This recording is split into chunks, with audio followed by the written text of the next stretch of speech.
looks about right. Go for it. Okay, how's that? I'm trying to get down to your level. You just stand up like no, if I stand up, it's just the top of your head. You had it lower, didn't you, like that, and then it got us both in there. Yeah, you're just messing about now. Come here, right. Go. Talk. She's doing that. Oh, guys, we are on our way to the Titanic Museum in Belfast. You can see it, it's the building behind us. And there's a little ship on the right-hand side here called the SS Nomadic. This is the tender that took the passengers out to Olympia Titanic. I'm going to show you a bit later. So inside the Titanic Museum, we didn't manage to get a lot of footage. There's actually quite a lot of background noise while you're there, but we thought we'd show you some of the images of the fun things that we did get to see inside. Some of them are stills, just so you can see what we could see through the windows. This is the berth where they made Titanic and Olympic. You can see some of the sewing machines used to create different parts of the ship, the diving gear for creating the dock, and me at the end, totally exhausted from being on my feet all day. It's absolutely chucked it down all day today in Belfast, which is fine because we can spend the day on the boat and do little jobs. There's always something to do, but yeah, it's not all sunshine. It can be quite quite wet and windy as well. Well, it's 2:45 in the morning, and I've woken up to go to the toilet, and the wind is absolutely howling. This is Storm Ellen coming through. Boat has double lines on. I put snubbers on, which helps stop the snatching motion. So actually, we're really comfortable. The boat is only gently rolling, but the wind is absolutely howling. Keeps knocking up to a force 8. We're tucked right into Belfast harbour. So what it would be like out there, I don't know, phenomenal. I don't know how well you can see this, but the barometric pressure has really dropped with this Storm Ellen coming through. It's gone from about 1,014 to about 994. Which is a massive drop, and that's reflected in the force 8 that's blowing outside. Well, it is Storm Ellen blasting through Abercorn Basin. Seagull is rocking and rolling actually, and she's squashing her fenders right up against the side because the wind is howling around. You can probably hear it even though I've got my microphone on. The water in here, even though we're 10 miles up a loch and half up a river, is still pretty choppy. It's an exciting day for the wind. And get back on board. Sometimes you can see the wind shift on the water as it's going across.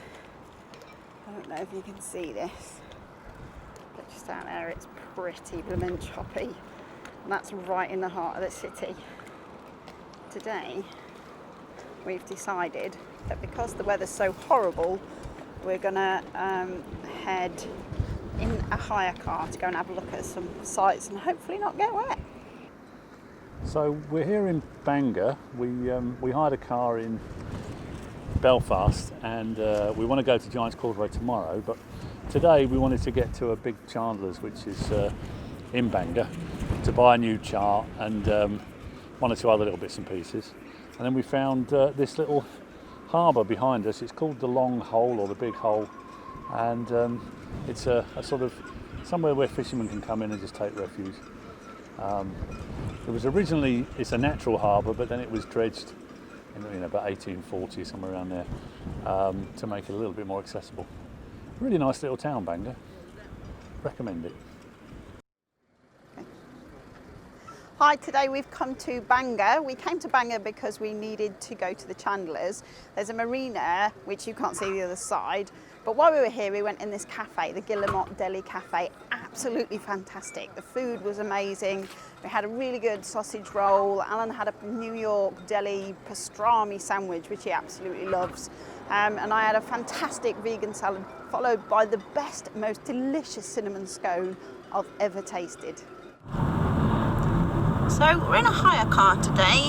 It's the tail end of Storm Ellen, and we've set off to go to the Giants Causeway, and we're just about to arrive there, I think. And we're going to have a look around the visitors centre first before we walk on down to the rocks. Very excited. It's been on my bucket list for a very long time, so this is something that both Alan and I are really looking forward to. Upon arriving at Giants Causeway, we booked ourselves into the visitors centre, settled down for a nice cup of tea, and then prepared ourselves to go outside on a guided tour. The guided tour was excellent, and the guide told us lots of different things about the geology of the area, how it formed, and lots of the mythology. This here is Camel's Rock. This is one of the giants needed a ride as part of the story, and the camel was the only thing big enough for him. These are the giant's marbles, and you can see that the film takes you over to the main sort of hexagonal style shaped stones that form the main part of the causeway. We had a great time at this visitors centre and would highly recommend it to anybody who's in Northern Ireland and hasn't seen it. It was probably one of the highlights of our trip so far this season. I hope you enjoy the rest of the footage.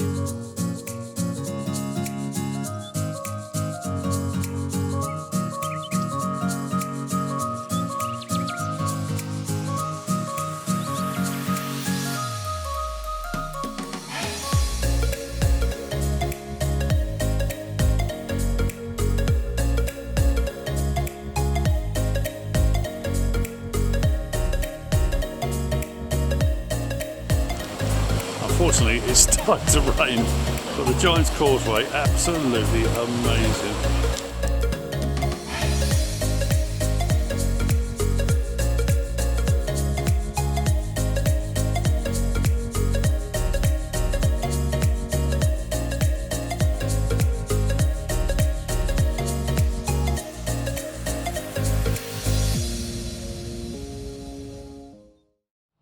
Okay, we've just come back from the Giants Causeway, got totally soaked.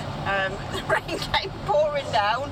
I think I've got wet socks, wet pants, wet shorts, but my waterproof coat worked really well. Yeah. That bit's just fine. Really going to direct in the water onto the rest of your body. We had a fantastic guided tour, and I hope you really enjoy the footage that we've just shown you. We decided next that we'd head along the coastal path and head to, what was it called? Ballintoy Harbour. Ballintoy Harbour. We know that it's been used to film part Woohoo! Game of Thrones. So we hope that it's going to have some good shots there. Looking forward to it.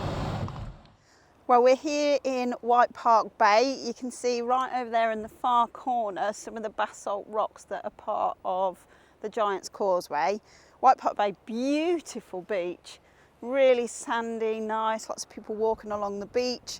Behind me, I think, which is probably my most exciting moment, is I can see the Scottish Highlands. We're nearly there. And right in the far corner, right over there, you can see Rathlin Island, which is probably the most northerly bit that we will pass in Yacht Seagull on our way over to Scotland. If we're lucky, we might see it from the seaside. Here we are in Ballintoy Harbour. This is where Game of Thrones was filmed. Theon Greyjoy sailed in here as the Iron Islands. Stunning. Beautiful beach. Stannis burnt some people on the beach, or Melisandre did. Definitely one of the most beautiful places I have ever seen.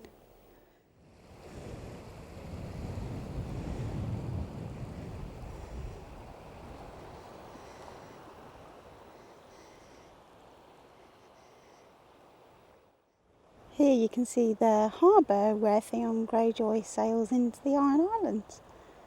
It is so calm considering Storm Ellen has been through. I thought the sea state would be wild today. The wind has dropped.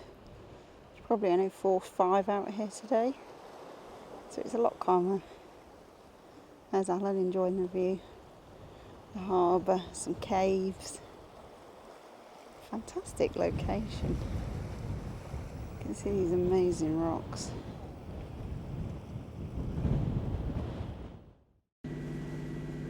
Morning, it's, I don't know, I nearly said good morning. It's 5:30 It's Sunday the 23rd, 24th, and we're making our way up Belfast Lock. We're in the channel, we're in the ship's channel, so we have to be a bit careful. And we're heading to Campbelltown in Scotland. Woohoo! And we're going to be punching a foul tide up the North Channel, so we've had to leave quite early to try and minimise the effect of that. And we're really excited about getting to Scotland. So hopefully next time we talk, it will be from Campbelltown and the Scottish Isles. Yeah. We've got very, very early morning light. You can see some of the work going on the docks. You can see a lot of confusing lights. On this side, the cruise ships that we passed on the way in are still here. You see evidence of life. But I suppose the most difficult thing when you're leaving in the dark is making sure that you've got your navigation lights on and that you know what is going on when you get out. The further out you get, the darker it is. This is all artificial light, and you need to know what you're doing in the void channel. Here you can see the glow of Seagull's navigation lights at the front. You can see the red port mark and the green starboard mark. And as we turn, we look up the mast.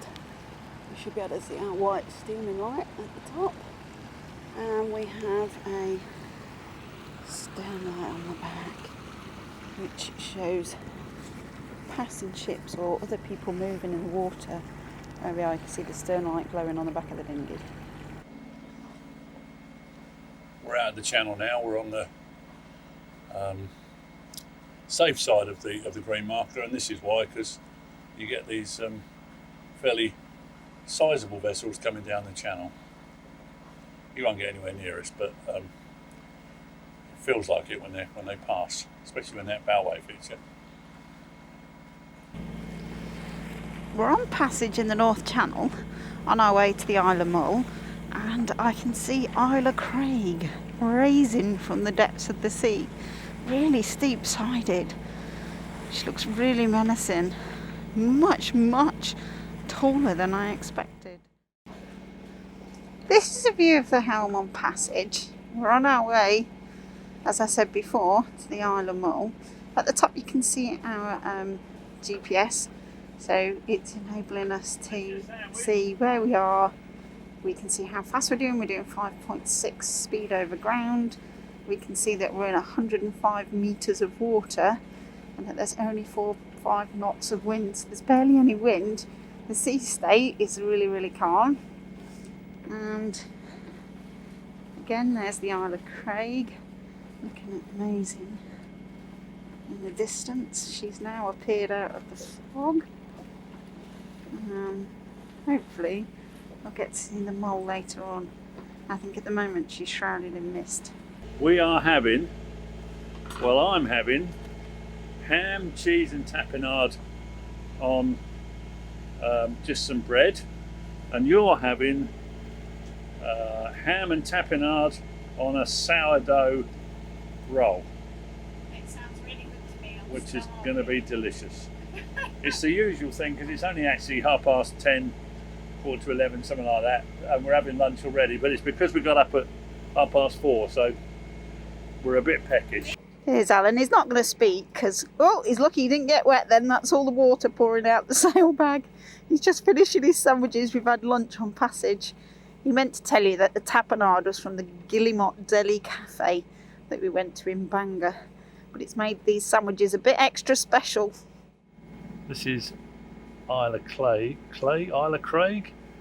It's off the Mull of Kintyre, and I just like the fact that you've got the cloud hovering over the peak of the island.